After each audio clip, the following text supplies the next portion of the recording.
Hi friends, ഇന്ന് നമ്മൾ വലയിടാൻ വന്നിട്ടുള്ളത് പുതിയൊരു സ്പോട്ടിലേക്കാണ്. കണ്ടാടി വലയുമായിട്ടാണ് ഇന്ന് മീൻ പിടിക്കാൻ പോകുന്നത്. അതിന് വേണ്ടിയിട്ട് ചെറിയ കണ്ണി വലയായിട്ട് എടുത്തിട്ടുള്ളതെന്ന് കൂടുതലും പരലും അതേമാതിരത്തെ വയമ്പും അങ്ങനത്തെ ഐറ്റംസ് മീനുകളൊന്ന് പിടിക്കാൻ പോകുന്നത്. അപ്പോൾ വലയിടാൻ പോവുകയാണ്.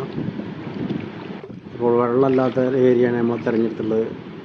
അപ്പോൾ വെള്ളം തീരെ കുറഞ്ഞ സ്ഥലത്താണ് പരലുകൾ കൂടുതലുണ്ടാകുക. ഇത് നമ്മുടെ വീടിൻ്റെ അടുത്തുള്ള ചാലിയാർ പുഴ കേട്ടോ. ചാലിയാറിലാണ് ഇന്ന് മീൻ പിടിക്കാൻ പോകുന്നത്.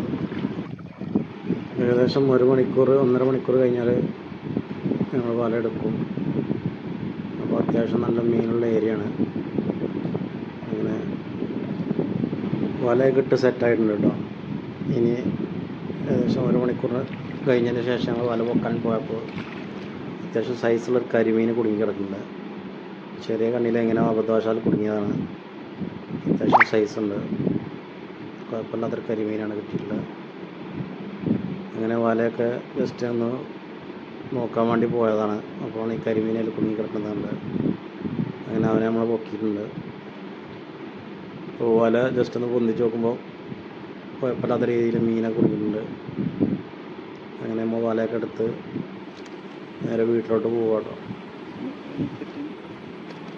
അത്യാവശ്യം ചുണ്ടനും കരിമീനും അതേമാതിരി കല്ലാങ്കാരി, പരല്, വഴമ്പ് കുഴപ്പമില്ലാത്ത രീതിയിൽ മീൻ കിട്ടിയിട്ടുണ്ടെന്ന്. വലയൊക്കെ എടുത്ത് വീട്ടിലെത്തിയിട്ട് മീനൊക്കെ പെറുക്കിയെടുത്തിട്ടുണ്ട് കേട്ടോ. മീൻ പെറുക്കിയെടുത്ത് കൂടുതലും ചെറിയ മീനുകളായതുകൊണ്ട് തന്നെ 3-4 കിലോ മീൻ കിട്ടിയിട്ടുണ്ടെന്ന്. വീഡിയോ ഇഷ്ടപ്പെട്ടാൽ ഷെയർ ചെയ്യുക, ലൈക്ക് ചെയ്യുക, കമൻറ്റ് ചെയ്യുക. ഇതുപോലുള്ള നല്ല വീഡിയോസുമായിട്ട് വീണ്ടും കാണാം.